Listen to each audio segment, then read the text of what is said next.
Today, Precarious plays Fire Emblem! You're right, there isn't a better way to start the episode. Hypercephodon, use your bite attack. Okay! I'm dead. No, you're fine. I'm pretty sure that you'd take normal damage from bite attack. Oh, okay, good. Is that because I'm a plant?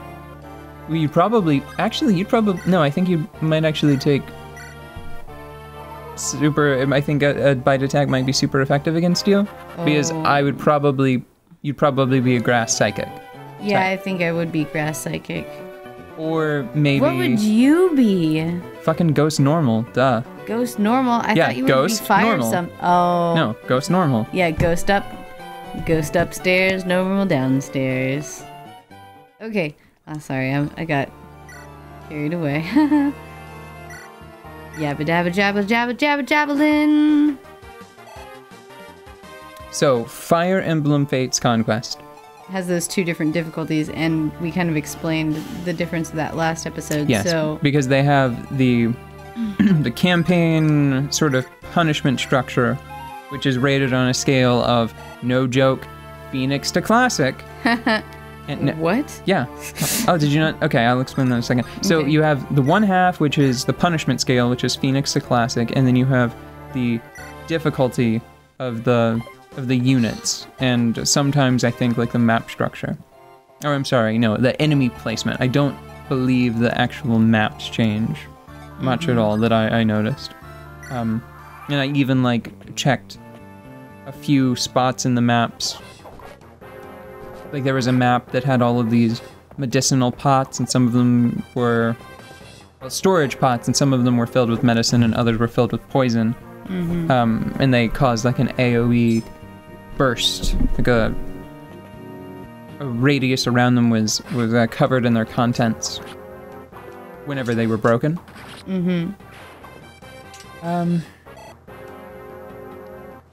Geez, she's only getting 8 experience for killing people. That's sort of the feel. We're getting into the feel bad portion of the campaign, where it feels like you're being really wasteful, but we're not going to use these other characters, so the 8 experience has to go to somebody, you know? Alright, I'm starting to look at those archers. What do I do about them?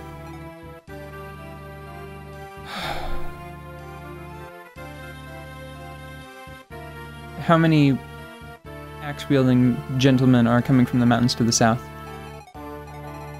Have Lucius kill that one, and then have Kent and Sane Go swap while Wallace and Florina. Waddly. I was obsessed with that movie when it came out. Okay, so Florina goes Just anywhere, really. It's not like she's trying to be. Let me just do buddies this with because I'm likely to forget to heal you just Linda's. keep focusing on the game, and so the 3 levels of, and I hate the names because they're loaded, right? Yeah, they're very loaded. So you have the classic option, where units that fall in battle stay dead forever. You have casual, which can only be described, like it has to be an intentional slap in the face, you know? They're trying to berate people. Yeah, they're trying to be like, you're not like gamerly enough if you don't play the Right, because there isn't, like, before, whenever they were really, I think that there were just the 2 options, then it made some sense, because it's like, oh, so you have classic, and now you have, like, the opposite, the other one. Anyway, now with the addition of the 3rd one, they need to come up with new terminology to describe them, because I think that the only one that helpfully describes what it does is probably Phoenix mode. So in Classic, everybody stays dead.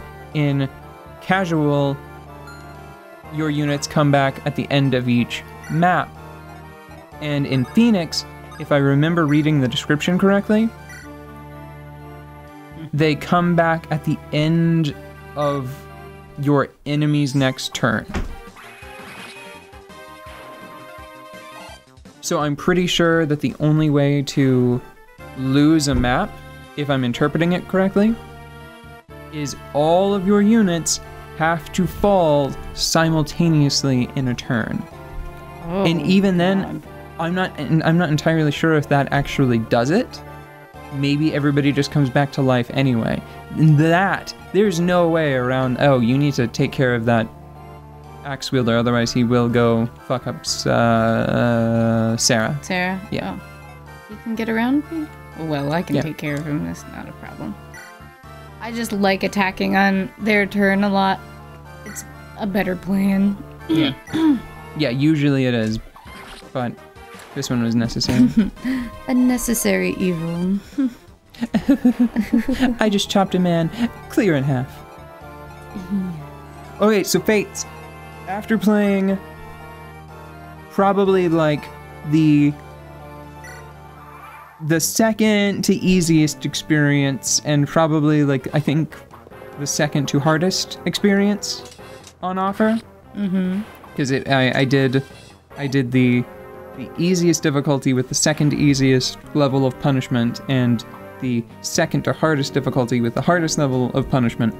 I think that because of a number of factors, the best way I can imagine playing that game is actually the hard difficulty with the casual level of punishment for losing units.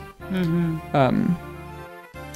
So overall, the game structure is much closer to this game, where you have a limited number of maps that you can battle in, and money and experience are limited, and that I like.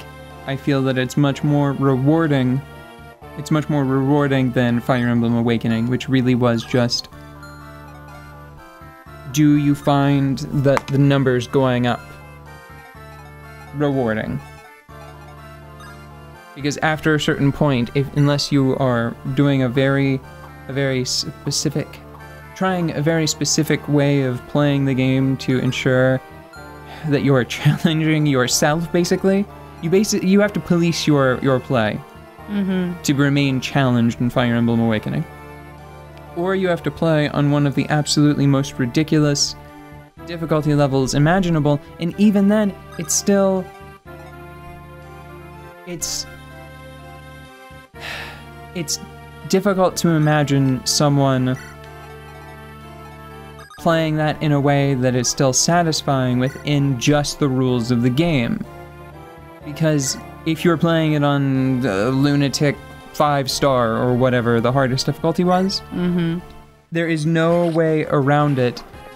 The optimal way to play is still to just play up until you can repeat maps, and then level up until you have an edge over your enemies again, you know? You don't actually, there's no real reason to play for him.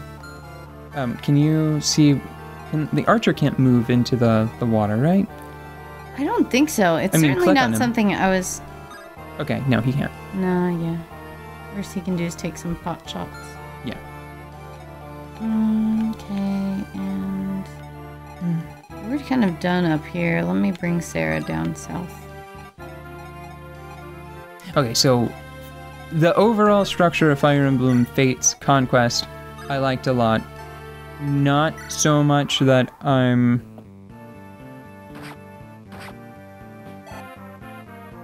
convinced that they really... I still don't know if they've... I think that like the last really great Fire Emblem game they made,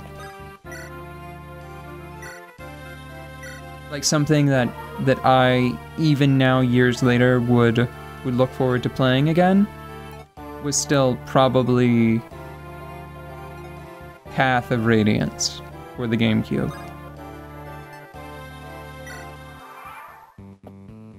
Because, so...